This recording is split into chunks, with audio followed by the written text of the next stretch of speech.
Con la sangre aún brotando de sus heridas y el hijo prohibido palpitando en su vientre, Citlali observó cómo 100 guerreros tarahumaras rodeaban la cabaña del hombre blanco que se había atrevido a salvarla.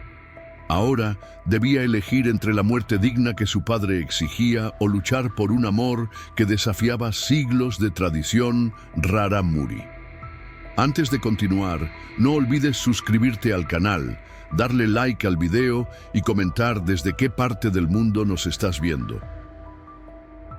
Vamos allá.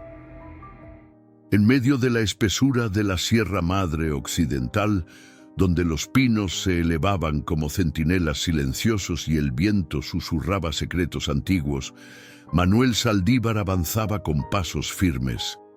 Su rifle colgaba del hombro derecho, mientras sus ojos, acostumbrados a la soledad, escudriñaban el horizonte en busca de presas.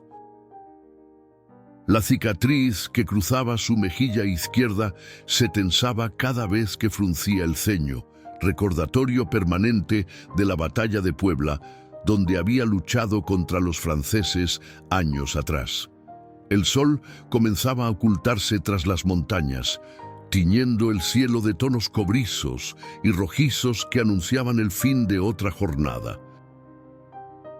Manuel había perdido a su esposa Isabel y a su pequeña hija durante una epidemia de viruela 3 inviernos atrás, dejándolo con un vacío que ni siquiera la inmensidad de aquellos bosques podía llenar. Desde entonces, el antiguo soldado había encontrado refugio en una pequeña cabaña construida por sus propias manos, alejada de los poblados y de los recuerdos. Aquel día de octubre de 1876, el destino tenía preparado un giro inesperado para su existencia solitaria. Mientras seguía el rastro de un venado herido, un sonido apenas perceptible detuvo sus pasos. No era el crujir habitual de las ramas bajo las patas de algún animal, ni el murmullo del arroyo cercano. Era un gemido humano, un quejido de dolor que parecía provenir de un pequeño claro entre la maleza. Manuel apartó las ramas con cautela, su mano instintivamente cerca de la empuñadura de su cuchillo. Lo que encontró le heló la sangre. Una mujer indígena yacía sobre un lecho de hojas secas. Su cuerpo malherido temblaba con cada respiración entrecortada. Su vestido tradicional, elaborado con fibras naturales y adornado con intrincados bordados, estaba desgarrado y manchado de sangre. Pero lo que más llamó la atención de Manuel fue el abultado vientre que revelaba un avanzado estado de gestación. «Dios mío», murmuró, acercándose lentamente para no asustarla. La mujer abrió los ojos al sentir su presencia. Eran ojos oscuros, profundos como la noche en la sierra, que lo miraron con una mezcla de terror y resignación. Intentó incorporarse, pero un gesto de dolor atravesó su rostro. «Tranquila», dijo Manuel en español, antes de intentar con algunas palabras en rarámuri, la lengua de los tarahumaras que había aprendido en sus años como soldado. «No voy a hacerte daño». La mujer respondió con palabras entrecortadas en su idioma, señalando con desesperación hacia las montañas. Manuel no comprendió todo, pero entendió lo suficiente. La habían expulsado, la habían dejado morir. Sin pensarlo 2 veces, dejó su rifle a un lado y se quitó la chaqueta para cubrir a la mujer. Con movimientos cuidadosos, examinó las heridas visibles. Tenía cortes en los brazos y una herida más profunda en el costado, pero ninguna parecía comprometer al bebé. La fiebre, sin embargo, ardía en su frente como una mala señal. «Te llevaré a mi cabaña», le dijo con voz firme pero suave. «Te necesitas atención». La levantó con cuidado, sorprendido por lo liviana que resultaba a pesar de su embarazo. Ella no resistió, quizás demasiado débil para hacerlo, o tal vez entendiendo que era su única oportunidad de supervivencia. Manuel comenzó el camino de regreso, ajustando su paso para no causar más dolor a su inesperada compañera. La cabaña de Manuel se alzaba en un pequeño claro, protegida por un lado por la ladera de la montaña y por el otro por un pequeño arroyo que proporcionaba agua fresca. Era una construcción sencilla pero sólida, con paredes de troncos bien sellados y un techo de tejas de madera que él mismo había tallado. Una pequeña huerta y un corral con algunas gallinas y una cabra componían toda su hacienda. Al entrar, depositó a la mujer sobre su propia cama, una estructura simple cubierta con mantas tejidas que había adquirido en uno de sus escasos viajes al pueblo. Encendió rápidamente el fuego en la chimenea y puso agua a hervir mientras buscaba entre sus escasas posesiones vendas limpias y algunas hierbas medicinales que guardaba para emergencias. La mujer seguía consciente, observando cada uno de sus movimientos con una mezcla de desconfianza y curiosidad. Manuel trabajó en silencio, limpiando las heridas con el agua caliente mezclada con alcohol de agave, aplicando cataplasmas de hierbas que había aprendido a usar de un viejo curandero mexicano. Cuando intentó examinar la herida del costado, ella se tensó, cubriendo protectoramente su vientre. El bebé logró articular en un español rudimentario: «Mi hijo». Manuel asintió, comprendiendo su temor. «No te preocupes, tendré cuidado», respondió, señalando su propio pecho y luego el vientre de ella con respeto. «Te ayudaré a ti y a tu hijo».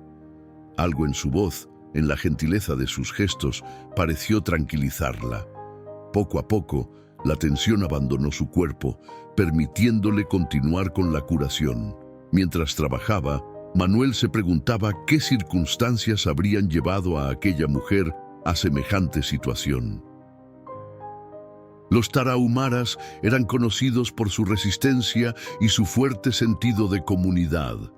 ¿Qué podría haber hecho para ser expulsada en ese estado? Cuando terminó de vendar la última herida, la mujer ya había caído en un sueño intranquilo, su respiración aún agitada por la fiebre. Manuel colocó un paño húmedo sobre su frente y se sentó en una silla cercana, su mirada fija en el rostro de la desconocida, mientras las primeras estrellas aparecían en el cielo de la sierra. La noche avanzó con lentitud mientras Manuel vigilaba el sueño inquieto de la desconocida. Cada cierto tiempo cambiaba el paño húmedo de su frente, notando cómo la fiebre se resistía a ceder. En los momentos de mayor agitación, ella murmuraba palabras en rarámuri que él apenas podía comprender, fragmentos sobre montañas, espíritus y rechazo. Una lágrima solitaria se deslizó por su mejilla mientras dormía, y Manuel, con una delicadeza que había olvidado poseer, la secó con el dorso de su mano áspera. El amanecer trajo consigo un respiro. La fiebre había disminuido y la respiración de la mujer se había vuelto más regular. Manuel preparó un caldo sencillo con las hierbas de su huerto y algunas raíces que conocía por sus propiedades curativas. El aroma llenó la cabaña, mezclándose con el del pino y la tierra húmeda que entraba por la ventana entreabierta. Fue entonces cuando ella despertó completamente por primera vez. Sus ojos se abrieron de golpe, recorriendo con confusión las paredes de troncos, las herramientas colgadas, las pieles curtidas, hasta detenerse en Manuel, quien removía el caldo sobre el fuego. Un sobresalto la sacudió y trató de incorporarse, pero el dolor la obligó a recostarse nuevamente. «Despacio», dijo Manuel acercándose con calma, las manos visibles para no alarmarla.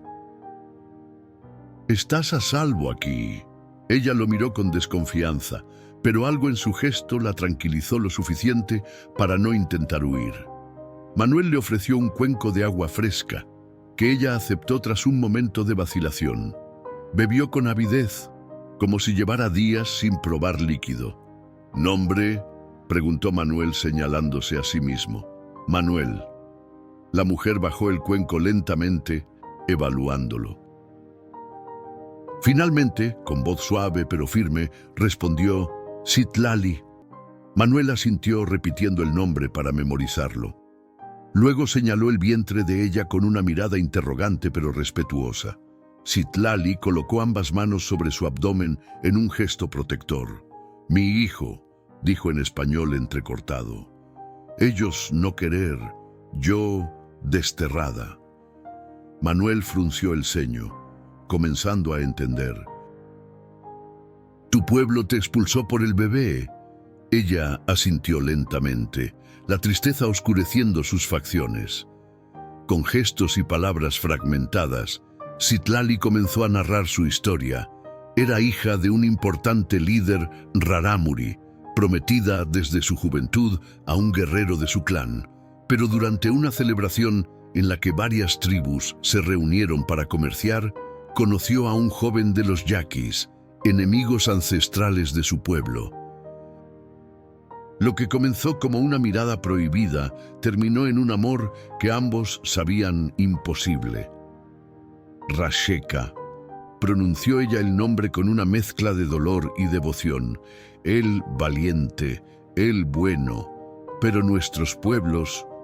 Manuel comprendió sin necesidad de más palabras. Cuando su embarazo se hizo evidente y la verdad sobre el padre salió a la luz, el Consejo de Ancianos había determinado que tanto ella como la criatura representaban una traición imperdonable. La habían llevado a las montañas, lejos de las cuevas y barrancos donde habitaban los rarámuri, y la habían abandonado a su suerte. ¿Y Rasheka?, preguntó Manuel, ofreciéndole el caldo que había preparado. Los ojos de Citlali se llenaron de lágrimas. No saber, tal vez muerto, tal vez buscando. Tomó un sorbo del caldo y cerró los ojos, quizás recordando al padre de su hijo. Durante los días siguientes, una rutina silenciosa se estableció entre ellos. Manuel salía temprano a revisar sus trampas y cultivar su pequeña huerta, mientras Citlali, recuperando fuerzas poco a poco, comenzaba a moverse por la cabaña. A pesar de sus heridas, insistía en ayudar, cosía rasgaduras en la ropa de Manuel, ordenaba los escasos utensilios e incluso le enseñaba a identificar plantas medicinales que él desconocía. La barrera del idioma iba cayendo lentamente. Citlali aprendía español con sorprendente rapidez y Manuel recordaba más palabras en rarámuri de lo que creía. A veces, cuando las palabras no bastaban, recurrían a dibujos trazados con carbón sobre trozos de corteza. Era un lenguaje nuevo, creado entre ambos, que iba más allá de las simples palabras. Una tarde, mientras compartían una comida sencilla, Citlali observó detenidamente la única fotografía que Manuel conservaba. Una imagen descolorida de una mujer sonriente con una niña pequeña en brazos. ¿Tu familia?, preguntó con suavidad. Manuel asintió, su rostro ensombreciéndose. Isabel y María, la viruela se las llevó hace 3 inviernos. Citlali guardó silencio, pero extendió su mano hasta tocar levemente la de Manuel. No dijo nada, no había necesidad. En ese simple gesto estaba contenida toda la comprensión del dolor compartido, del sufrimiento que ambos conocían demasiado bien. Esa noche, mientras Manuel tallaba una pequeña cuna con la madera de un pino joven, escuchó a Citlali cantar suavemente en su idioma. Era una canción de cuna antigua, una melodía que hablaba de montañas que protegen, de ríos que nutren, de estrellas que guían. Su voz, clara y dulce, flotaba en el aire de la cabaña como un hechizo que aliviaba las heridas invisibles. «Es hermoso», comentó Manuel cuando ella terminó. Citlali sonrió por primera vez desde que había llegado. una sonrisa tímida pero genuina que iluminó su rostro. «Canción de mi abuela», explicó. «Ah, para que el niño sepa quién es, aunque nazca lejos de su pueblo». Manuel continuó tallando en silencio, pero algo había cambiado en el ambiente de la cabaña. Una semilla de confianza había sido plantada, creciendo lentamente entre dos almas heridas que el destino había reunido en medio de la inmensidad de la sierra. Los días se deslizaban con la suavidad del arroyo cercano, cada amanecer trayendo consigo pequeños cambios casi imperceptibles. El embarazo de Citlali avanzaba, redondeando aún más su vientre, mientras sus heridas cicatrizaban lentamente. Sus pasos, antes inseguros, ahora recorrían la cabaña con una familiaridad que ninguno de los dos había esperado. Manuel observaba estos cambios en silencio, dividido entre la extraña calidez que sentía al no estar solo y la preocupación por lo que podría suceder cuando el bebé llegara. Una mañana, mientras Manuel afilaba su cuchillo en el porche, Citlali salió con una taza humeante de té de hierbas que había preparado. Se sentó a su lado en el tronco que servía como banco, su mirada perdida en las montañas que se alzaban a lo lejos. «Mi gente», comenzó en un español que mejoraba día a día. «Ellos no olvidar. Cuando saben que vivo, quizás venir». Manuel dejó de afilar y la miró con seriedad. La misma preocupación había rondado sus pensamientos. «¿Crees que te buscarán?», preguntó, aunque sabía la respuesta. Citlali asintió levemente. «Para ellos, yo deshonra. Mi padre, gran jefe. Su hija debe morir para limpiar nombre de familia». Un escalofrío recorrió la espalda de Manuel. Conocía lo suficiente sobre las tradiciones de los pueblos indígenas para saber que Citlali no exageraba. Lo que para algunos podría parecer crueldad, para ellos era parte de un código de honor ancestral que mantenía el equilibrio de la comunidad. «No permitiré que te hagan daño», dijo con una firmeza que lo sorprendió. «Ni a ti ni a tu hijo». Citlali lo miró con una intensidad que parecía alcanzar su alma. «¿Por qué ayudar a mí, extranjera? Problema». Manuel permaneció en silencio un momento, buscando una respuesta que ni él mismo comprendía del todo. «Porque nadie merece ser abandonado», respondió finalmente, «y porque tal vez ambos necesitábamos encontrarnos».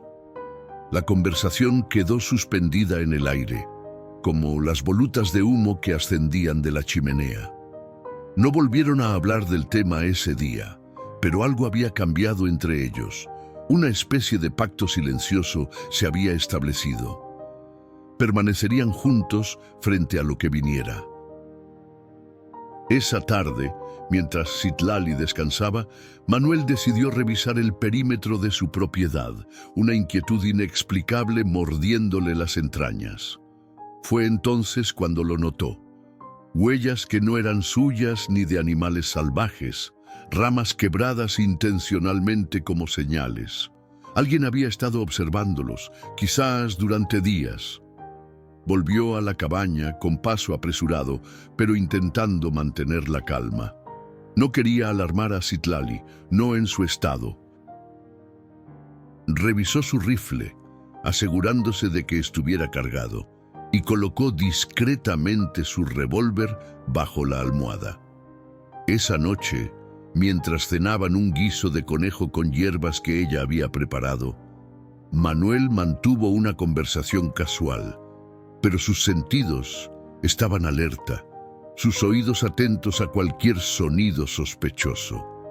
La luna llena iluminaba la sierra cuando un lobo solitario aulló en la distancia. Citlali, que se disponía a dormir, se tensó visiblemente.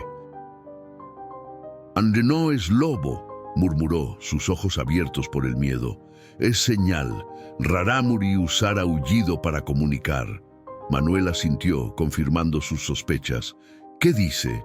Habla de traición, de sangre que limpiar. Sus manos se crisparon sobre su vientre. Ellos cerca. Esa noche ninguno durmió realmente. Manuel se mantuvo vigilante junto a la ventana, observando las sombras que el viento dibujaba entre los árboles. Citlali, recostada pero despierta, entonaba suavemente cantos de protección en su lengua, como si pudiera alejar el peligro con las palabras antiguas. A pesar de la amenaza que parecía cernirse sobre ellos, los días siguientes transcurrieron sin incidentes. La rutina continuó, ahora teñida de una vigilancia constante. Manuel construyó trampas de alerta alrededor de la cabaña, hilos con pequeñas campanas que sonarían si alguien se acercaba demasiado. Citlali, por su parte, comenzó a enseñarle más sobre su cultura, como si sintiera la necesidad de que él comprendiera a su pueblo antes de enfrentarse a ellos. Le mostró cómo tejer cestas con las fibras de agave que crecían cerca del arroyo, cómo interpretar el vuelo de los pájaros para predecir cambios en el clima, cómo hablar con los espíritus de la montaña a través de pequeños altares de piedras apiladas. Manuel escuchaba con atención, fascinado por la sabiduría ancestral que ella compartía. A cambio, él le enseñaba sobre las estrellas, los nombres que había aprendido durante sus años como soldado, las historias que su padre le contaba cuando era niño. Una tarde, mientras recolectaban hierbas medicinales en un claro cercano, Manuel notó que Citlali se detenía repentinamente, su rostro contraído en una mueca de dolor. «¿Qué sucede?», preguntó alarmado, acercándose a ella. «El niño», respondió ella, llevándose las manos al vientre, «patea fuerte, como guerrero». La preocupación de Manuel se transformó en asombro cuando ella tomó su mano y la colocó sobre su abdomen. Bajo su palma áspera, sintió el movimiento vigoroso de la nueva vida que crecía dentro de Citlali. Era una sensación extraña, casi mágica, que despertó en él recuerdos enterrados de cuando esperaba a su propia hija. «Será fuerte», comentó, sin retirar la mano. «Tiene que serlo», respondió Citlali con una sonrisa triste. «Su camino no será fácil». Esa noche, mientras cenaban en un silencio cómodo, Manuel tomó una decisión. Sacó de un viejo baúl un pequeño amuleto de plata que había pertenecido a su esposa, una figura simple de una madre sosteniendo a un niño. «Era de Isabel», explicó, ofreciéndoselo a Citlali. Lo llevaba cuando estaba esperando a María. Decía que la protegía. Citlali recibió el amuleto con manos temblorosas, comprendiendo el significado profundo del gesto. No era solo un objeto de protección, era un puente entre pasado y presente, una aceptación de lo que estaban haciendo entre ellos. «Gracias», susurró, con los ojos brillantes por las lágrimas contenidas. Se lo colgó al cuello con reverencia, como quien recibe una bendición sagrada. Manuel se limitó a asentir, incapaz de expresar con palabras lo que sentía. Tal vez no necesitaba hacerlo. En el silencio de la cabaña, bajo el crepitar del fuego, ambos sabían que estaban construyendo algo frágil pero poderoso. Una familia improvisada, nacida de las cenizas de sus vidas anteriores. Esa noche, antes de dormir, Citlali tomó la mano de Manuel y la apretó suavemente. No hubo palabras, no eran necesarias. El contacto de sus pieles, el calor compartido, decía todo lo que importaba. No estaban solos, ya no. El alba apenas despuntaba cuando Manuel despertó sobresaltado. No fue un ruido lo que interrumpió su sueño, sino un silencio inusual, la ausencia repentina del canto de los pájaros que habitualmente anunciaban el nuevo día. Se incorporó lentamente, alcanzando su rifle sin hacer ruido. Citlali también estaba despierta, sus ojos oscuros brillando con alarma en la penumbra. «Están aquí», susurró. su voz apenas audible. Manuel asintió, colocando un dedo sobre sus labios en señal de silencio. Con movimientos cautelosos, se acercó a la ventana y corrió ligeramente la cortina de tela basta que él mismo había confeccionado. Lo que vio le heló la sangre. Figuras silenciosas rodeaban la cabaña, al menos 20 guerreros rarámuri con los rostros pintados para la guerra, sus cuerpos tensos como arcos a punto de disparar. «Quédate dentro», ordenó a Citlali, quien se había levantado con dificultad, su avanzado embarazo limitando sus movimientos. «Pase lo que pase, no salgas». Ella negó con la cabeza, la determinación endureciendo sus facciones. «Mi pueblo, mi problema, debo enfrentar». Antes de que Manuel pudiera detenerla, Citlali tomó el amuleto de plata entre sus dedos, como buscando fuerza, y avanzó hacia la puerta.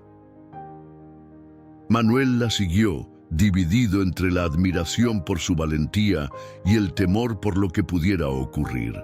Salieron juntos al porche, Manuel ligeramente por delante, su rifle listo, pero apuntando hacia el suelo. No quería iniciar un conflicto, pero tampoco permitiría que le hicieran daño a Citlali. Entre los guerreros, un hombre de edad avanzada dio un paso al frente.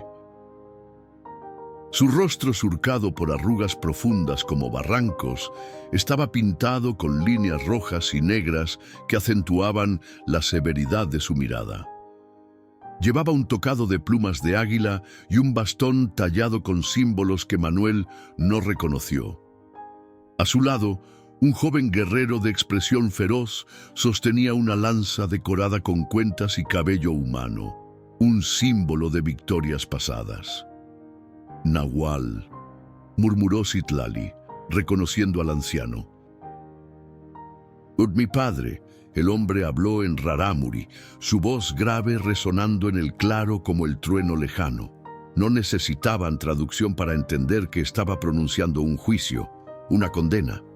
Citlali respondió en su lengua materna, su tono firme a pesar del temblor de sus manos. Manuel no comprendía las palabras, pero percibía el dolor, la súplica y la dignidad entretejidas en cada sílaba. Estaba defendiendo su derecho a vivir, a amar, a dar vida. El joven guerrero escupió al suelo, claramente disgustado por las palabras de Citlali. Dio un paso hacia adelante, amenazante, pero Nahual lo detuvo con un gesto. El anciano examinó a Manuel con una mirada penetrante, como si intentara leer su alma. «Él quiere saber por qué proteges a quien ha traicionado a su pueblo», tradujo Citlali, volviéndose hacia Manuel. Manuel sostuvo la mirada del viejo jefe, consciente de que su respuesta podría determinar el destino de todos. «Dile que en mi tierra, abandonar a una mujer embarazada es la verdadera traición», respondió con voz clara. «Dile que protejo la vida, no juzgo el amor». Mientras Citlali traducía, el rostro de Nahual permaneció impasible, pero algo indefinible brilló en sus ojos por un instante. El silencio que siguió fue denso, cargado de tensión. Finalmente, el anciano habló de nuevo, esta vez dirigiéndose directamente a Manuel en un español rudimentario pero comprensible.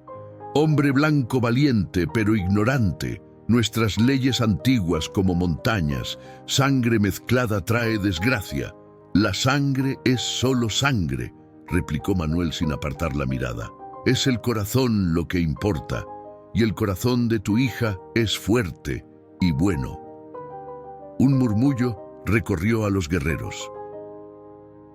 Algunos fruncieron el ceño, otros intercambiaron miradas de sorpresa ante la audacia del forastero. Nahual dio un paso más, acercándose tanto que Manuel podía sentir su respiración. «¿Tú la amas?». La pregunta, directa y sin adornos, cayó como una piedra en aguas tranquilas. Manuel sintió que el tiempo se detenía.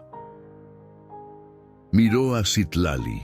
su rostro tenso por la incertidumbre, sus manos protegiendo instintivamente a la criatura que llevaba dentro, y supo la respuesta sin necesidad de buscarla. Sí, dijo simplemente, la amo a ella y al niño que espera. Citlali contuvo la respiración, sus ojos encontrándose con los de Manuel en un momento de revelación mutua. No habían puesto nombre a lo que sentían hasta ahora, pero al pronunciarlo en voz alta, Manuel supo que era verdad. Nahual observó el intercambio con ojos entrecerrados. Luego, con un movimiento deliberadamente lento, clavó su bastón en la tierra frente a la cabaña. 3 días, anunció. En 3 días, consejo de ancianos decidir destino de Citlali y su hijo mestizo. También tu destino, hombre blanco. Con un gesto seco, ordenó a sus guerreros retroceder. Se fueron tan silenciosamente como habían llegado, fundiéndose con los árboles y la niebla matutina. Solo el bastón clavado en la tierra quedó como prueba de que no había sido un sueño. Cuando el último de ellos desapareció, Citlali se volvió hacia Manuel, lágrimas silenciosas rodando por sus mejillas. ¿Es verdad?, preguntó en un susurro. «¿Tú amar a mí?» Manuel acortó la distancia entre ellos y con una ternura que creía olvidada, secó sus lágrimas con el pulgar. «Es verdad», confirmó. «No sé cómo sucedió ni cuándo, pero es verdad». En la quietud que siguió a la tormenta, mientras el sol ascendía sobre las montañas, bañando la sierra con luz dorada, Citlali se puso de puntillas y posó sus labios sobre los de Manuel. Fue un beso tímido, casi fugaz, pero cargado de promesas que ninguno se atrevía a pronunciar en voz alta. El bastón ceremonial de Nahual, clavado frente a la cabaña como un centinela silencioso, proyectaba una sombra alargada sobre la tierra. 3 marcas habían sido talladas en su superficie, 3 líneas que representaban los días concedidos, 3 soles que aún verían nacer antes de que el consejo dictara su sentencia. Manuel lo observaba desde el porche, su mente calculando posibilidades, sopesando opciones. «Podríamos huir», sugirió mientras Citlali preparaba una infusión de hierbas para calmar la ansiedad que ambos sentían. «Tengo un viejo amigo en Chihuahua que nos ayudaría. Podríamos llegar en 2 días si nos apresuramos». Citlali negó suavemente con la cabeza. La confesión de amor de Manuel había iluminado su rostro con una serenidad nueva, pero la sombra del miedo aún acechaba en las profundidades de sus ojos. «No podemos escapar de esto», respondió, sirviendo la infusión en 2 tazas de barro. «Mi padre nunca dejar ir, encontrar, perseguir hasta fin del mundo». Manuel tomó la taza que ella le ofrecía, sus dedos rozándose brevemente en un contacto que ahora tenía un significado diferente. «No quiero perderte», confesó con voz ronca. «No quiero que tu hijo crezca sin madre, como mi María». Citlali se sentó junto a él, su vientre rozando el brazo de Manuel. Era un contacto íntimo, reconfortante. «Hay manera», dijo después de un largo silencio. «Antigua costumbre rarámuri. Si hombre de otro clan o tribu desafía decisión de consejo, debe probar valor en 3 pruebas. Si supera, consejo debe respetar su reclamo». Manuel la miró con renovada esperanza. «¿Qué clase de pruebas?» «Difíciles, peligrosas, muchos morir intentando». Citlali colocó una mano sobre la de él. «No pedir esto a ti, Manuel, demasiado riesgo». Pero había algo en su mirada, una súplica silenciosa que contradecía sus palabras. Manuel entrelazó sus dedos con los de ella, sellando una promesa no pronunciada. «Por ti, por tu hijo, por nosotros», dijo simplemente. «Lo haré». El primer día pasó en preparativos silenciosos. Manuel afiló su cuchillo, limpió su rifle, Revisó cada rincón de la cabaña en busca de cualquier objeto que pudiera servirles. Citlali, por su parte, tejió un pequeño amuleto de protección con fibras de agave y cuentas de colores que había guardado entre sus escasas pertenencias. Lo bendijo con antiguas palabras rarámuri, impregnándolo con la fuerza de sus antepasados. Al caer la noche, bajo un cielo tachonado de estrellas, Citlali le enseñó a Manuel las canciones sagradas de su pueblo. Eran melodías antiguas, transmitidas de generación en generación, que hablaban de guerreros valientes, de espíritus protectores, de amor que trascendía la muerte. Sus voces se entrelazaban en el aire fresco de la sierra, creando un refugio sonoro contra el miedo. Esta canción, explicó Citlali mientras entonaba una melodía particularmente emotiva, es para Honorúame, el que es padre. Pide protección, pide fuerza para corazón débil. Manuel escuchaba con reverencia, intentando memorizar cada nota, cada palabra. No era solo una lección cultural, era Citlali compartiendo su alma con él, entregándole las armas invisibles que podría necesitar para enfrentar lo que venía. Cuando la última canción se desvaneció en la noche, Manuel tomó el rostro de Citlali entre sus manos ásperas y la besó con una ternura que ninguno de los dos había conocido antes. No era un beso de pasión desenfrenada, sino la promesa silenciosa de un hombre dispuesto a desafiar a los dioses por el futuro que vislumbraba junto a ella. El segundo día trajo consigo una calma extraña, como si hubieran llegado a un acuerdo tácito. Ninguno mencionó el inminente juicio. En su lugar, se dedicaron a pequeñas tareas cotidianas que adquirían un nuevo significado bajo la sombra de la incertidumbre. Recolectar hierbas frescas, reparar un banco roto, terminar la pequeña cuna que Manuel había estado tallando. Si es niño, comentó Citlali mientras acariciaba su vientre, quiero nombre Tasiguari, significa el que trae luz. Es un buen nombre, aprobó Manuel, puliendo los bordes de la cuna con un trozo de cuero. ¿Y si es niña?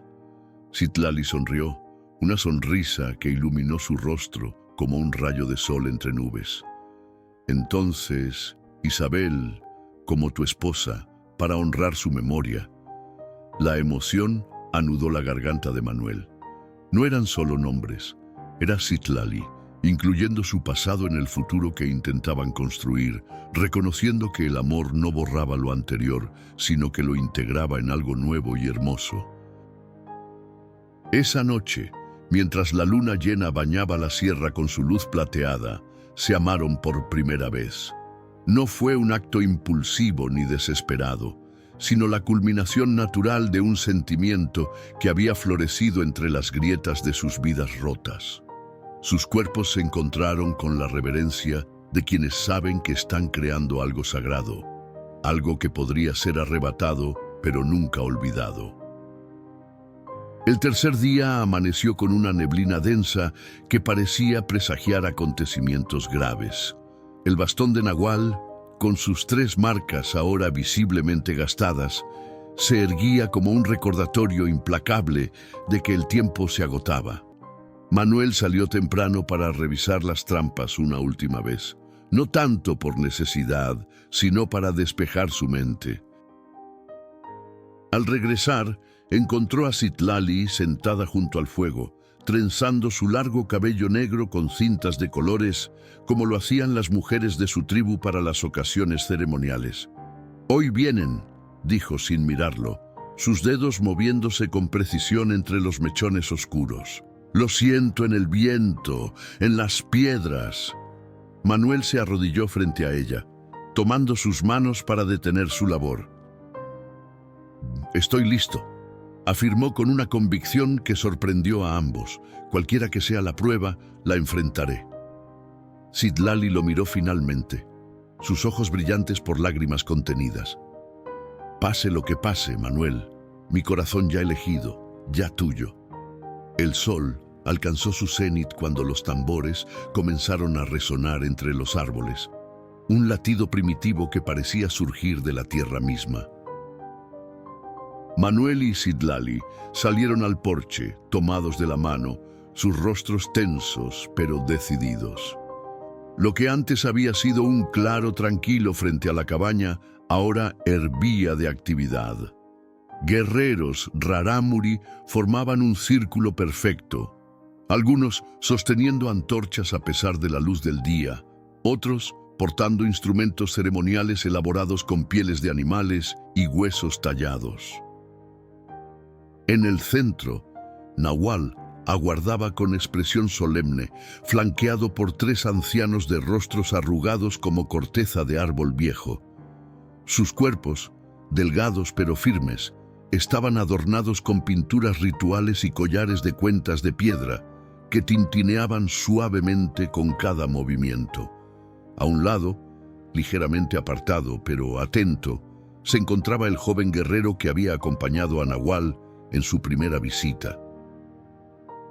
Sus ojos ardían con un resentimiento apenas contenido mientras observaba a Citlali y a Manuel. «Ascari», murmuró Citlali, siguiendo su mirada. «Mi prometido, el que iba a ser mi esposo antes de...». No necesitó terminar la frase. Manuel comprendió entonces la magnitud del insulto que Ascari debía sentir, la humillación pública de ser rechazado por la hija del jefe en favor de no uno, sino 2 extranjeros. Primero, el yaqui Rasheka y ahora él, un mestizo que ni siquiera pertenecía a su mundo. Nahual dio un paso al frente y extendió su bastón ceremonial hacia ellos, hablando en rarámuri con voz potente que parecía amplificada por el silencio repentino de la naturaleza. Cuando terminó, miró directamente a Manuel. «El hombre blanco dice amar a mi hija», tradujo en español, su acento marcado pero comprensible. «Dice querer proteger al hijo de sangre mezclada. Está dispuesto a probar ese amor con su vida». Manuel avanzó sin soltar la mano de Citlali hasta estar a unos pasos del anciano jefe. «Lo estoy», respondió con firmeza. Un murmullo recorrió la asamblea. Nahual estudió el rostro de Manuel, como buscando en él algún signo de duda o temor. 3 pruebas, anunció finalmente. 3 desafíos como dictan nuestras tradiciones. Si fallas en uno, pierdes todo derecho.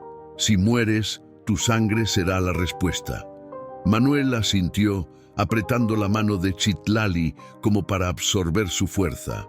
La primera prueba será de resistencia, continuó Nahual. La segunda de valor, la tercera de sabiduría. Así ha sido siempre. Ascari dio un paso adelante, sus labios curvados en una sonrisa cruel. «También pido derecho de desafío», declaró en un español mucho más fluido de lo que Manuel hubiera esperado. «Como prometido rechazado, es mi derecho según la tradición rarámuri». Nahual pareció envejecer de repente, el peso de esta complicación visible en sus hombros. Miró a su hija con una mezcla de tristeza y resignación. «Es verdad», confirmó. «Ascari puede reclamar este derecho». «¿Qué significa esto?», preguntó Manuel, sintiendo que la tierra se movía bajo sus pies. Fue Citlali quien respondió, su voz apenas un susurro. «Significa que si superas las 3 pruebas, debes enfrentar a Ascari en combate». El joven guerrero sonrió más ampliamente, llevando la mano a la empuñadura del cuchillo de obsidiana que colgaba de su cinturón. Era evidente que había estado esperando esta oportunidad, quizás planeándola desde que supo que Citlali vivía. Uno de los ancianos dio un paso adelante, llevando un cuenco de barro decorado con símbolos geométricos. Lo alzó hacia el cielo, murmurando palabras rituales antes de ofrecerlo a Manuel. «Beber», ordenó Nahual. «Preparar cuerpo y espíritu para primera prueba». Manuel tomó el cuenco con ambas manos. como había visto hacer a Citlali en sus ceremonias privadas. El líquido en su interior era oscuro, con un aroma intenso a hierbas y tierra. Miró a Citlali, quien asintió levemente, sus ojos transmitiéndole valentía. De un solo trago, Manuel apuró el contenido. El sabor era amargo, áspero, con un regusto a ceniza que le hizo arder la garganta. Casi de inmediato sintió una oleada de calor recorrer su cuerpo, seguida de una claridad mental que afilaba sus sentidos. La primera prueba comienza ahora, declaró Nahual, señalando hacia las montañas que se alzaban imponentes en la distancia. Debes correr hasta la Piedra del Águila y regresar antes de que el sol toque las cumbres del oeste, sin agua, sin comida, sin descanso. Manuel siguió la dirección que señalaba el anciano. A lo lejos, apenas visible, una formación rocosa con forma de águila con las alas extendidas se recortaba contra el cielo. «Debe estar a un día completo de camino», murmuró, calculando la distancia. «Para nosotros, mediodía», corrigió Ascari con desdén. «Los Rarámuri somos el pueblo que corre, hombre blanco. Nuestros niños recorren esa distancia por diversión».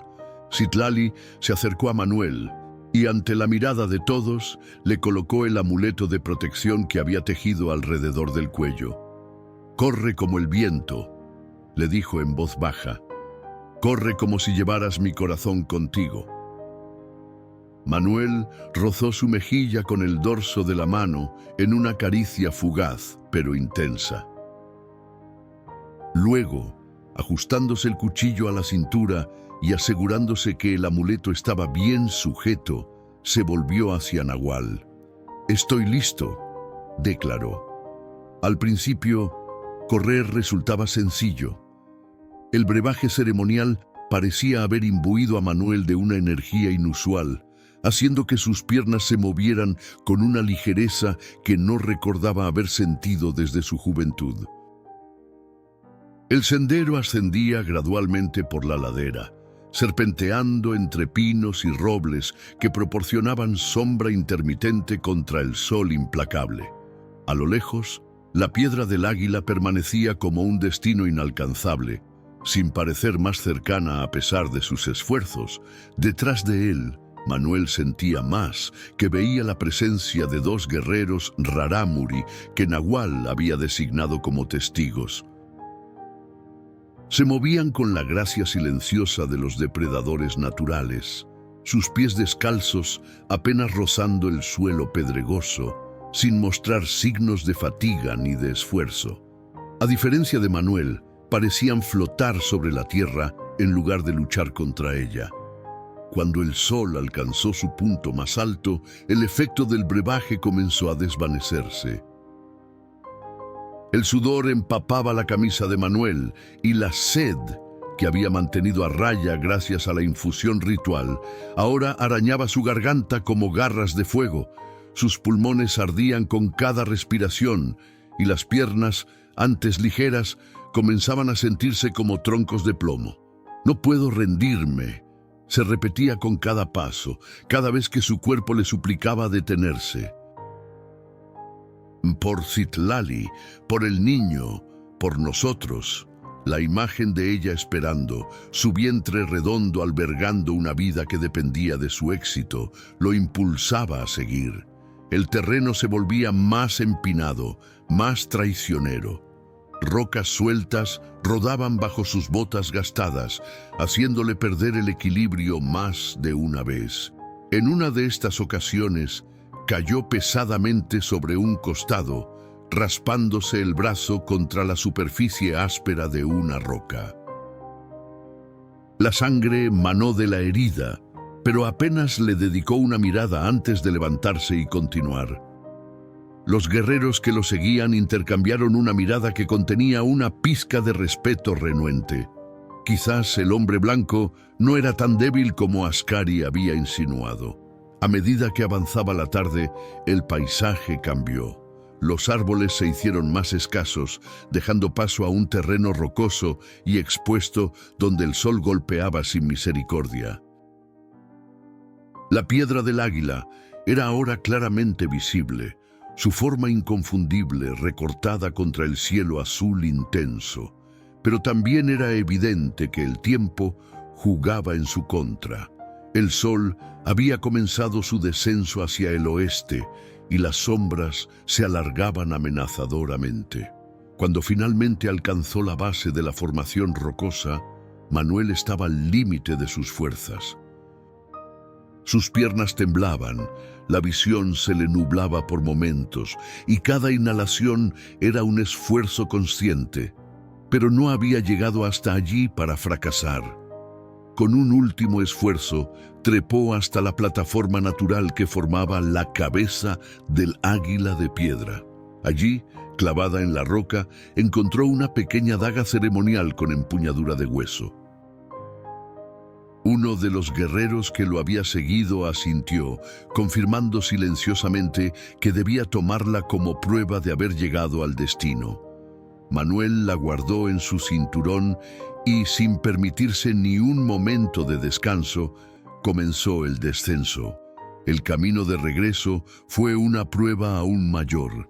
Cada paso era una batalla contra la gravedad, contra la fatiga, contra la deshidratación que comenzaba a manifestarse en forma de calambres dolorosos. El sol descendía inexorablemente y Manuel sabía que estaba perdiendo la carrera contra el tiempo. Fue entonces cuando tropezó con un pequeño cactus de pitahaya, sus frutos rojos brillando como gotas de sangre entre las espinas. La tentación de arrancar uno y aliviar su sed fue casi irresistible. Sus manos se extendieron automáticamente hacia la planta. Sin agua, sin comida, recordó la voz de Nahual en su mente. Con un esfuerzo supremo de voluntad, retiró las manos y continuó su camino, ignorando el dolor pulsante en su garganta reseca, las punzadas en sus músculos agotados, el martilleo en sus sienes. El sol tocaba ya las cumbres occidentales cuando Manuel divisó la cabaña a lo lejos. El círculo de guerreros seguía allí, esperando, sus figuras recortadas contra el cielo del atardecer. En el centro distinguió a Citlali, su silueta inconfundible aún en la distancia creciente. «No llegaré a tiempo», pensó con desesperación, viendo cómo el borde inferior del sol comenzaba a desaparecer tras las montañas. Fue entonces cuando escuchó la voz de Citlali en su mente, tan clara como si estuviera a su lado. «Corre como el viento, corre como si llevaras mi corazón contigo». Y de algún lugar profundo, de alguna reserva de fuerza que no sabía que poseía, Manuel encontró la energía para acelerar. Sus piernas se movieron con renovado vigor. Su respiración se sincronizó con el latido furioso de su corazón y avanzó como nunca antes había corrido. Cruzó el límite del círculo ceremonial exactamente cuando el último rayo de sol se desvanecía en el horizonte. Cayó de rodillas, jadeando, incapaz de pronunciar palabra. Su cuerpo entero temblaba por el esfuerzo sobrehumano, pero en su mano derecha, alzada hacia Nahual, brillaba la daga ceremonial de la piedra del águila. Un murmullo de asombro recorrió la asamblea. Incluso Ascari parecía sorprendido, aunque rápidamente ocultó esta reacción tras una máscara de desdén. Nahual tomó la daga de la mano temblorosa de Manuel y la examinó con atención, como si buscara algún signo de engaño.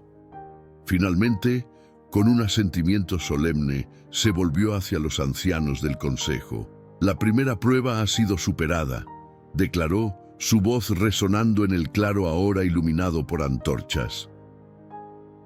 «Bueno, el hombre blanco ha demostrado tener la resistencia de un rarámuri». Citlali se arrodilló junto a Manuel, ofreciéndole un cuenco con agua. Él bebió con avidez, sintiendo cómo el líquido fresco revitalizaba su cuerpo agotado. Sus ojos se encontraron por encima del borde del cuenco y en la mirada de ella había un orgullo tan intenso que casi le hizo olvidar el dolor.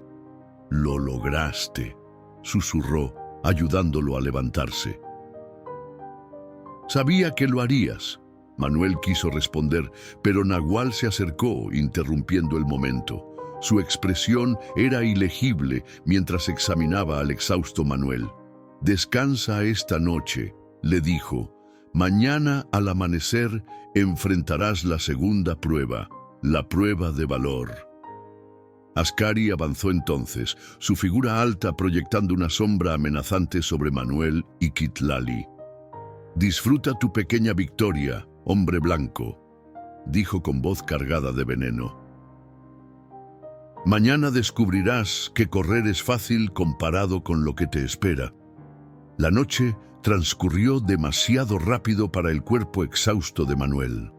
A pesar de los cuidados de Citlali, quien aplicó ungüentos curativos en sus músculos doloridos y le preparó infusiones revitalizantes, el amanecer llegó encontrándolo todavía rígido y adolorido. Cada movimiento le recordaba el esfuerzo sobrehumano del día anterior, pero en su mente había una claridad absoluta. Esto apenas comenzaba. Citlali lo ayudó a levantarse mientras el primer rayo de sol se filtraba por la ventana de la cabaña. Sus manos se demoraron sobre sus hombros más de lo necesario, como si quisiera transmitirle su propia fuerza a través del contacto. «La segunda prueba es siempre la más peligrosa», le advirtió en voz baja. «No buscan tu resistencia sino tu miedo. Quieren ver si tu espíritu se quiebra». Manuel asintió tomando las manos de ella entre las suyas. «Mi espíritu ha enfrentado demasiado para quebrarse ahora», le aseguró con una sonrisa cansada. Afuera, los tambores rituales ya habían comenzado a sonar. El círculo de guerreros parecía haber crecido durante la noche. Ahora incluía a mujeres y niños rarámuri que habían llegado para presenciar el desafío. Todos guardaban un silencio expectante, sus rostros solemnes, iluminados por la luz ambarina del amanecer. Nahual esperaba en el centro, sosteniendo un objeto envuelto en pieles. Junto a él, Ascari sonreía con anticipación maliciosa, como si supiera exactamente lo que estaba por venir y se deleitara con ello. «La segunda prueba», anunció Nahual cuando Manuel y Citlali se acercaron, «es la prueba de valor». Desenvolvió el objeto que sostenía, revelando una vasija de barro antigua, decorada con símbolos que parecían danzar bajo la luz del sol naciente. «Debes descender a la cueva de los espíritus y llenar esta vasija con agua del manantial sagrado que brota en sus entrañas». Un murmullo recorrió la asamblea. Incluso Citlali se tensó visiblemente a su lado. «La cueva de los espíritus está en el corazón de la montaña», continuó Nahual. «Muchos han entrado, pocos han regresado. Se dice que los espíritus de los ancestros habitan allí y que ponen a prueba a quienes perturban su descanso». «También se dice», intervino Ascari con malicia, «que los cobardes enloquecen allí dentro, perseguidos por sus propios miedos». Manuel mantuvo la mirada fija en Nahual, ignorando deliberadamente la provocación. «¿Hay algo más que deba saber?», el anciano jefe lo estudió con ojos penetrantes antes de responder. «El camino está marcado con símbolos antiguos, pero la oscuridad es casi total. Debes confiar en tus instintos y en la guía de los espíritus. Si tu corazón es puro, encontrarás el camino». Citlali se adelantó entonces, dirigiéndose a su padre con una mezcla de respeto y determinación. Habló en rarámuri, sus palabras fluidas y rápidas. Manuel no necesitaba entender el idioma para percibir la intensidad de su súplica. Nahual respondió con firmeza, pero su mirada se suavizó levemente al posarse en su hija. Finalmente, asintió. Mi hija pide darte un objeto de protección para tu viaje, explicó a Manuel. Normalmente no se permite, pero dado que llevas a su hijo en tu corazón, el consejo lo autoriza. Citlali extrajo de entre sus ropas una pequeña bolsa de cuero que pendía de un cordón. La colocó alrededor del cuello de Manuel con un gesto reverente. Contiene tierra de nuestros lugares sagrados y una pluma de águila, le explicó en voz baja.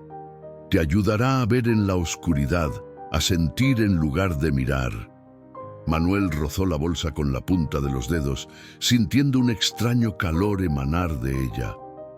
Volveré, prometió, besando brevemente la frente de Citlali antes de volverse hacia Nahual. Estoy listo. 4 guerreros lo escoltaron a través del bosque, siguiendo un sendero apenas visible que ascendía por la ladera norte de la montaña. A medida que avanzaban, la vegetación se volvía más densa, más antigua, como si entraran en un reino intocado por el tiempo. El aire mismo parecía espesarse, cargado de aromas intensos de tierra húmeda, resina y algo más indefinible, casi místico.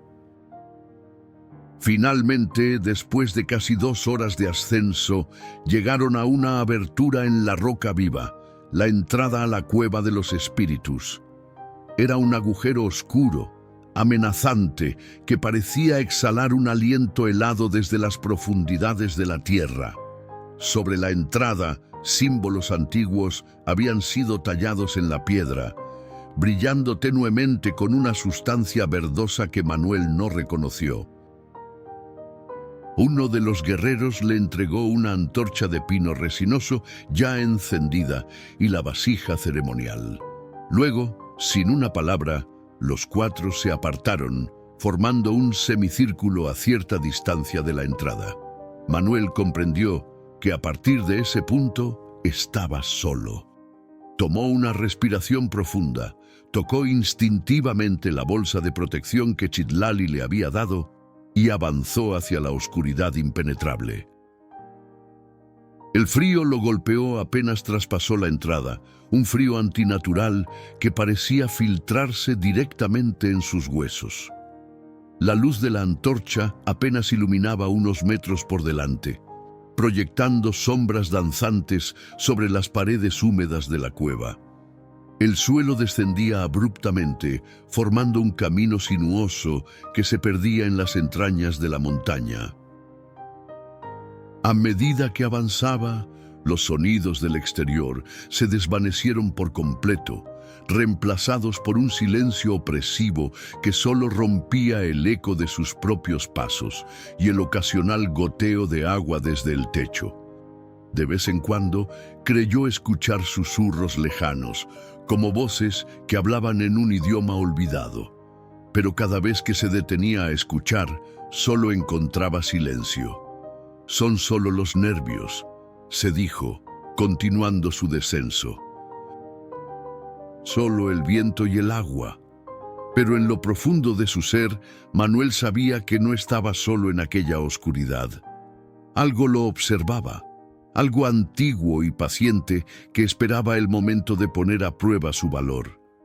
La oscuridad se volvía más densa a cada paso, como si la luz de la antorcha fuera devorada por sombras hambrientas.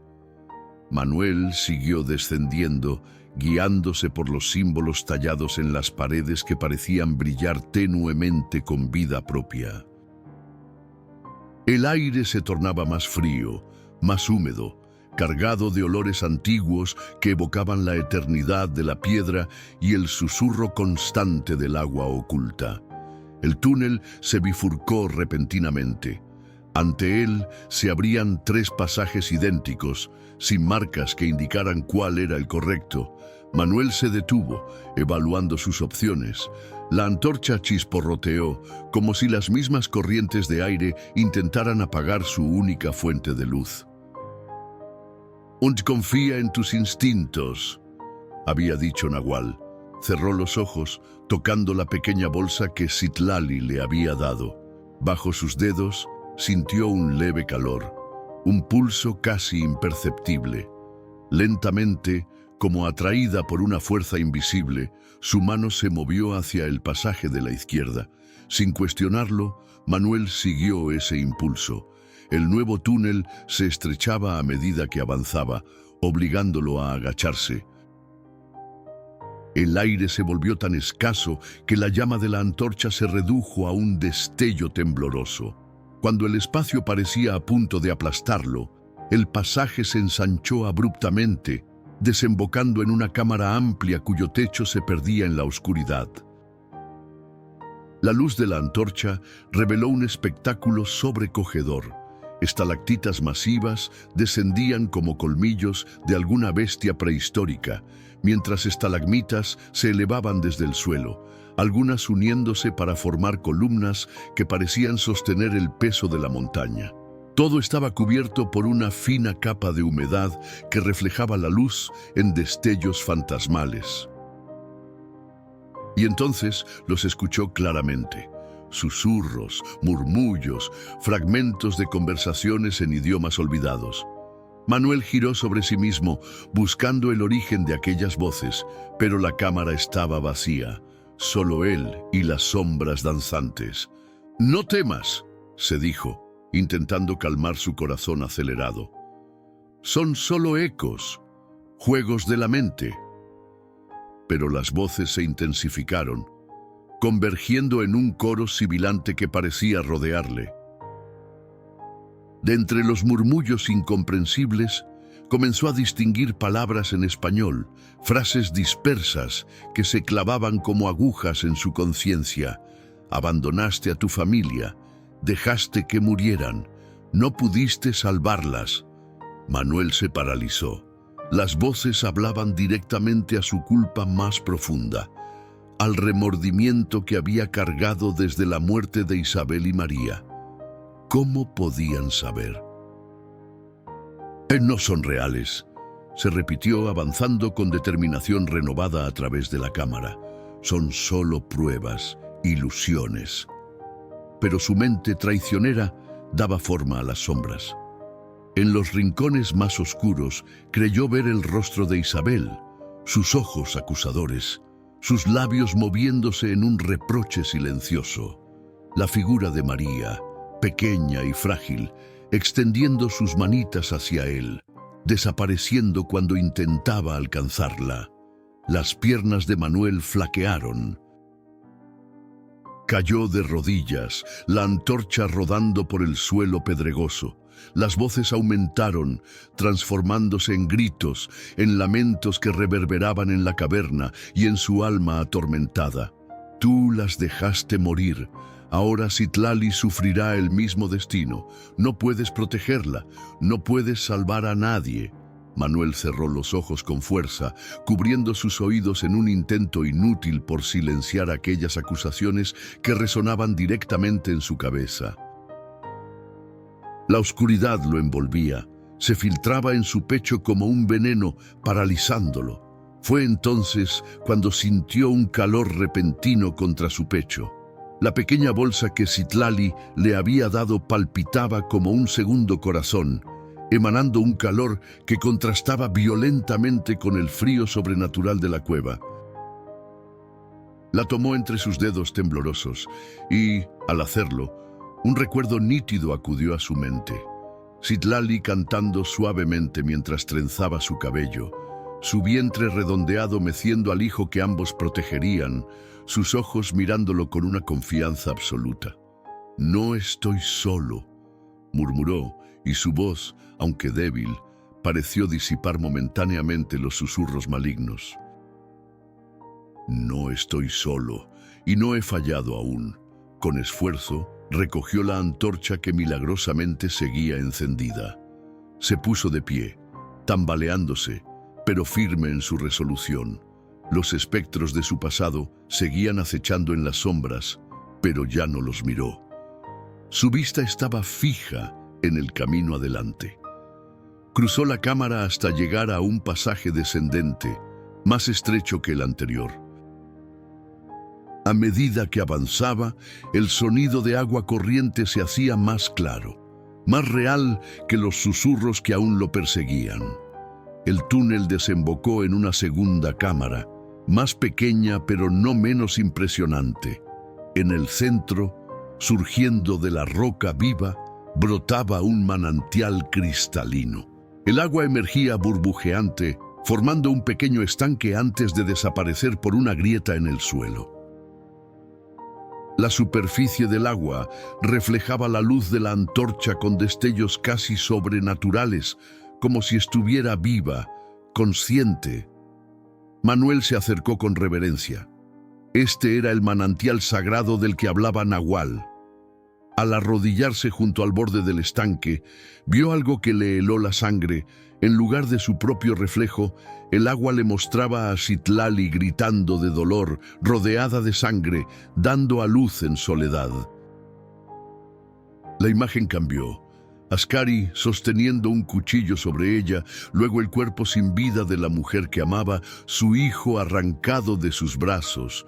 No es real, se recordó, aunque su voz temblaba. Es otra prueba, otra ilusión. Con determinación, sumergió la vasija ceremonial en el agua. Al instante, las imágenes terroríficas se disiparon como humo, reemplazadas por la claridad cristalina del manantial.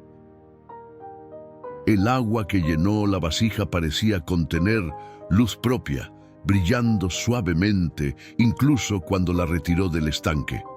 Sellando cuidadosamente la vasija con la tapa de barro que Nahual le había proporcionado, Manuel se incorporó. El camino de regreso sería tan difícil como el de entrada, pero ahora tenía un propósito que ardía más intensamente que cualquier antorcha: volver a Citlali, probar su valor no solo ante el Consejo Rarámuri, sino ante sí mismo. Los susurros continuaron acosándolo durante el ascenso. Las sombras siguieron danzando con formas que intentaban quebrar su espíritu. Pero Manuel ya no les temía. Había enfrentado sus miedos más profundos y había emergido intacto.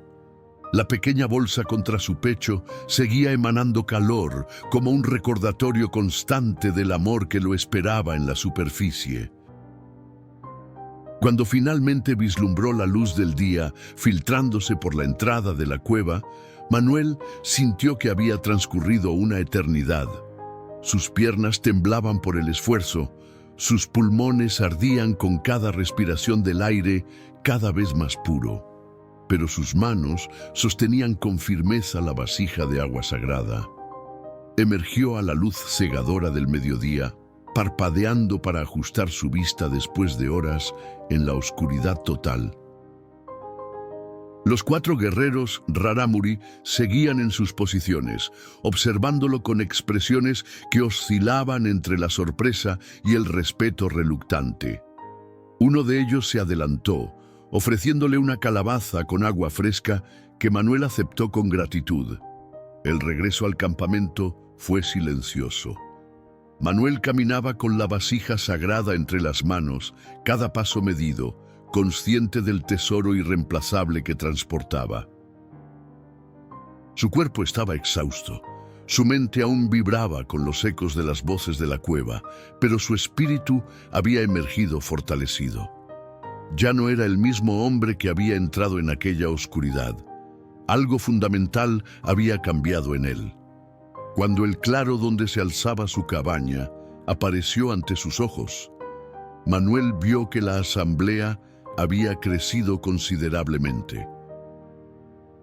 Decenas de Rarámuri, algunos llegados de aldeas lejanas, según supo después, formaban ahora un círculo perfecto alrededor de un espacio central donde ardía un fuego ceremonial. Nahual permanecía de pie junto a las llamas, su figura erguida a pesar de la edad, su rostro impasible mientras observaba aproximarse a Manuel. Citlali estaba sentada sobre una estera tejida, flanqueada por 2 ancianas que la atendían con gestos reverentes. Su rostro se iluminó al verlo, pero no se levantó, respetando el protocolo ritual que le habían enseñado desde niña. Ascari, apartado del círculo principal, Afilaba ostentosamente su cuchillo de obsidiana.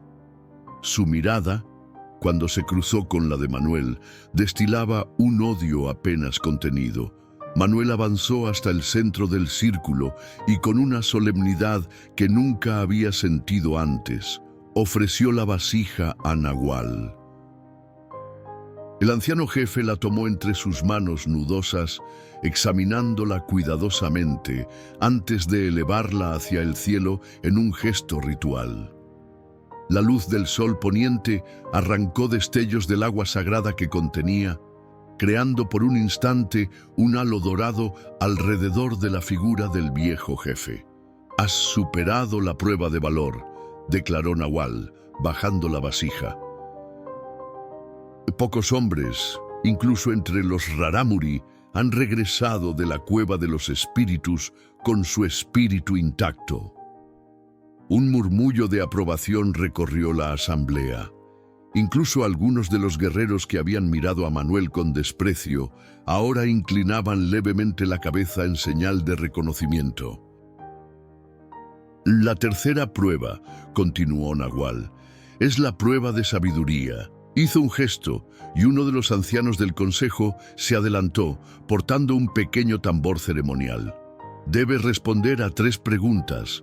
De tus respuestas dependerá no solo tu destino, sino el de mi hija y su hijo. Manuel asintió, intentando calmar los latidos desenfrenados de su corazón. Las pruebas físicas podía enfrentarlas con determinación, pero este desafío a su intelecto y a su comprensión de una cultura que apenas comenzaba a conocer parecía aún más intimidante. El anciano golpeó 3 veces el tambor y un silencio absoluto cayó sobre la asamblea. Primera pregunta, anunció Nahual. ¿Qué es más valioso, la tradición que sostiene a un pueblo o el amor que une a 2 personas? Manuel respiró profundamente. Era una pregunta capciosa, diseñada para hacerle elegir entre el respeto a las costumbres Rarámuri y su amor por Citlali. Ambos son como las 2 alas de un águila, respondió finalmente. Sin tradición, un pueblo pierde su camino. Sin amor, pierde su alma. El águila necesita ambas alas para volar. Nahual no mostró reacción alguna, pero un leve murmullo de aprobación recorrió la asamblea. Segunda pregunta. Si debieras elegir entre salvar a mi hija o a su hijo, ¿a quién elegirías? La pregunta golpeó a Manuel como un puñetazo físico. Sus ojos buscaron los de Citlali, que lo miraba con expresión tensa pero confiada. Pensó en Isabel, en María, en todas las vidas que no había podido salvar. No elegiría, respondió con voz firme. Daría mi vida para que ambos vivieran. Un hombre que elige qué vida vale más no merece proteger ninguna. Esta vez, una de las ancianas asintió visiblemente y hasta Nahual pareció impresionado por un instante. Última pregunta, dijo el anciano jefe, y su voz adquirió un tono más grave, más personal. ¿Por qué mi hija, la sangre de mi sangre, debería vivir como extranjera en tierra ajena, lejos de su pueblo y sus tradiciones? Manuel sintió el peso de todas las miradas sobre él. Era la pregunta más difícil, la que tocaba el corazón mismo del conflicto. Cerró los ojos un momento, buscando las palabras adecuadas. No pido que Citlali abandone su pueblo, dijo finalmente. Pido que su pueblo se expanda para incluirnos a ambos. Mi cabaña puede estar en tierra Rarámuri. Nuestro hijo puede aprender vuestras tradiciones, vuestra lengua, vuestros cantos, y también puede aprender las mías. Será un puente entre 2 mundos, no un abismo. Un silencio absoluto siguió a sus palabras. Nahual lo miró largamente, como si intentara ver a través de él hasta el fondo de su alma. Has respondido con sabiduría, declaró finalmente. La tercera prueba ha sido superada. Antes de que el alivio pudiera asentarse, Ascari dio un paso al frente, su figura recortada contra el sol poniente como la de un depredador. «Aún queda mi desafío», recordó con voz cargada de veneno. «Es mi derecho por la tradición que tanto dices respetar, hombre blanco». Nahual asintió gravemente. «Es cierto, el derecho de desafío no puede ser negado». Ascari desenvainó su cuchillo de obsidiana, la hoja negra brillando con reflejos carmesí bajo la luz del atardecer. «A muerte», declaró, «como manda la tradición para casos de honor». Manuel sintió un escalofrío recorrer su espalda. Estaba agotado por las pruebas anteriores, mientras que Ascari estaba fresco y entrenado en el combate desde su infancia. Pero al mirar a Citlali, supo que no tenía opción. «Acepto», dijo, desenvainando su propio cuchillo. Los hombres formaron un círculo más estrecho, delimitando el espacio de combate. Citlali intentó protestar, pero las ancianas la sujetaron, impidiéndole intervenir en un ritual que era tan antiguo como su pueblo. Ascari atacó primero, rápido como una serpiente, su cuchillo buscando el corazón de Manuel. Este esquivó por centímetros, sintiendo el aire desplazado por la hoja mortífera. Su contraataque fue más lento, más calculado, pero igualmente esquivado por el ágil guerrero Rarámuri. Giraron uno alrededor del otro, estudiándose, buscando debilidades. Ascari era más rápido, más joven, más fiero. Pero Manuel tenía algo que el joven guerrero no poseía, algo por lo que valía la pena morir, pero más importante aún, algo por lo que valía la pena vivir. El combate se prolongó mientras el sol descendía tras las montañas, tiñendo el cielo de tonos rojizos y dorados. Los cuchillos centelleaban. La respiración de ambos hombres se volvía cada vez más trabajosa. El sudor empapaba sus cuerpos tensados al límite. Finalmente, en un movimiento desesperado, Ascari se lanzó con todo su peso contra Manuel. Este, en lugar de esquivar, giró sobre sí mismo, usando el impulso del atacante para proyectarlo al suelo. Ascari cayó pesadamente, el cuchillo escapando de su mano. En un instante, Manuel estaba sobre él, su propia hoja presionando contra la garganta del guerrero vencido. Un silencio mortal descendió sobre la asamblea. Todos sabían lo que la tradición exigía: la muerte del derrotado, la sangre como sello final de la victoria. Los ojos de Ascari, llenos de odio pero también de una extraña aceptación, se clavaron en los de Manuel. Esperaba el corte final, el pasaje hacia el otro mundo que le permitiría al menos conservar su honor. Pero Manuel retiró el cuchillo y se puso de pie. «No tomaré tu vida», declaró, tendiéndole una mano.